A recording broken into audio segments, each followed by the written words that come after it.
এবং এই প্রক্রিয়াটি একটা শেপ নেবে 2026 সন নাগাদ। রিভার নাইল, ইজিপ্টের নীল নদ থেকে শুরু করে টাইগ্রিস ইউফ্রেটিস, ইরাকের সাতল আরব বলি আমরা, এই পুরো টেরিটরি নিয়ে তৈরি হবে লার্জার ইসরায়েল। সেই প্রক্রিয়া চলছে।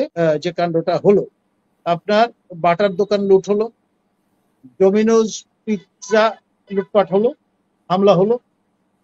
এই জিনিসগুলো প্র্যাকটিক্যালি ঢাকায় বসে ইনভেস্টররা যেটা দেখলেন যে কি বার্তা নিয়ে তারা বাড়ি যাবেন। বাংলাদেশের সবচেয়ে বিদুষী নারী ফয়জুন্নেসা আহাদ, তাকে আজকে যে বিষয়গুলো নিয়ে আলোচনা করব সেই বিষয় নিয়ে আপনার জ্ঞান অর্জনের কারণে তাকে এবং তা ডেসিমিনেট করার কারণে তাকে ঢাকায় গুলশানে খুন করা হয়েছে এবং সেই হত্যার আজ পর্যন্ত কোনো বিচার হয়। ফয়জুন্নেসা আহাদ বাংলাদেশের এক সময়কার সবচেয়ে রেসপেক্টেবল উইকলি ইংরেজি পত্রিকা দি হলিডে, যেটি সম্পাদনা করতেন এনায়েতুল্লাহ খান, তার সেই পত্রিকায় 4 ইনস্টলমেন্টে একটি কালজয়ী প্রবন্ধ রচনা করেছিলেন। এর শিরোনাম ছিল ইয়াল্টা অ্যান্ড আফটারম্যাথ। সেখানে তিনি পরিষ্কার যে ব্যাখ্যা বিশ্লেষণ হাজির করেছিলেন সেটি হচ্ছে, ইসরায়েল রাষ্ট্রের জন্ম না হলে পাকিস্তান রাষ্ট্রের জন্ম হতো না, পাকিস্তান রাষ্ট্রের জন্ম না হলে বাংলাদেশ রাষ্ট্রের জন্ম হতো। এবং সেই অ্যানালজি ধরে যেটি পরে জানা গেছে যে 71-এ তৎকালীন পররাষ্ট্রমন্ত্রী প্রয়াত খন্দকার মোশতাক আহমদ, তিনি একটি তৎকালীন সকল সরকার প্রধান, রাষ্ট্রপ্রধানকে, সমসাময়িক যারা, তাদেরকে একটি খোলা চিঠি পাঠিয়েছিলেন নতুন সরকার এবং রাষ্ট্রকে স্বীকৃতি দেওয়ার জন্য। এবং ওই চিঠি পেয়ে 29শে এপ্রিল ইসরায়েল প্রথম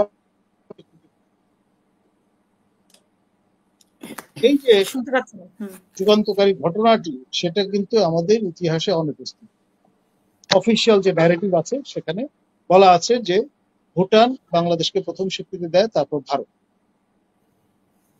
এবং আজকে গাজায় যে কাণ্ডগুলো হচ্ছে, এইটা ইসরায়েল পরিকল্পনা করেছে 2016 সনে।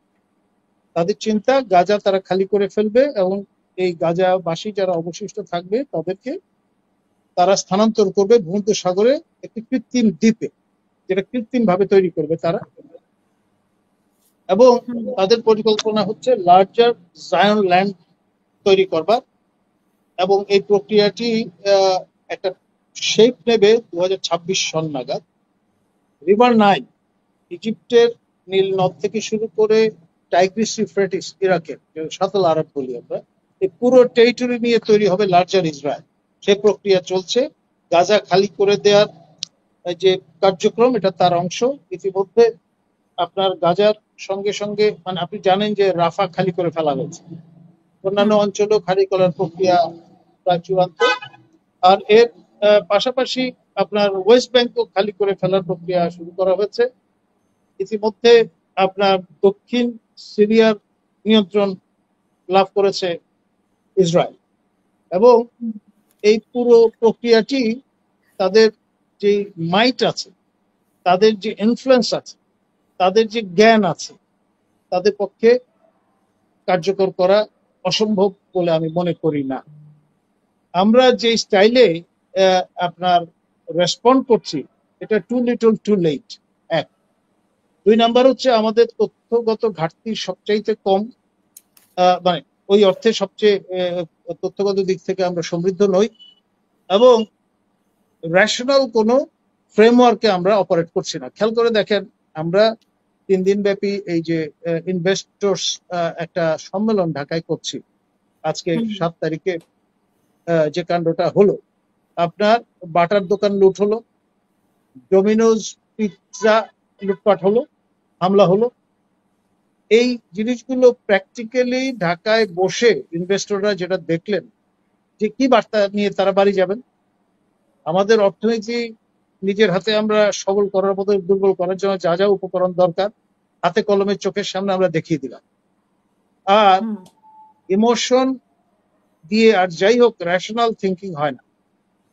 এবং হুম এই কথা বলার অপরাধে সবচেয়ে বিদুষী নারীকে আমরা খুন করে ফেললাম ঢাকা শহরে। টিল টু ডেট সরকার আসছে গেছে, কিন্তু এখন পর্যন্ত সেই খুনের কোনো বিচার হয়নি। হুম সাগর রুনির খুনেরই বিচার আমরা করতে পারলাম না।